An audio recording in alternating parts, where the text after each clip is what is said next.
I'm taking the gloves off today. I'm on one. Have you ever noticed how so many of these so-called red-pilled or conservative men talk about women like they were born to own them? These guys talk endlessly about traditional values and biblical masculinity, but the only scripture they seem to know is women submit.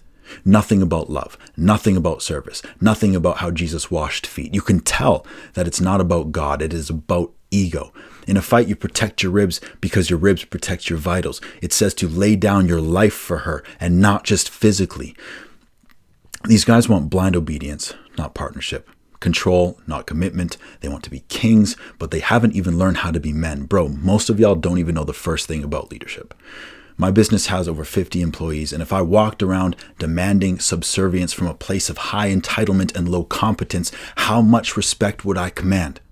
They might obey me out of fear or for a paycheck, but they wouldn't respect me. And that is a mirror image of what a lot of your so-called traditional relationships look like. She will stay so long as you pay the bills and keep her afraid that you're going to replace her. But should it be a surprise that she's making resumes and planning her exit strategy? Let's be honest. Most men aren't even fit to captain a recreational soccer team, let alone lead a marriage and family. Not even 1 out of 100 men are leadership material. So how does this conversation even exist?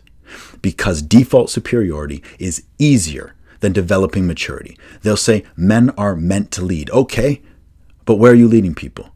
You're a lemming, a dodo bird. It would be a grave mistake for a woman to follow you without question. You're not leading, you're dominating. You're not a leader, you're a dictator. Stop preaching high value this and submission that when you live in a state of emotional poverty.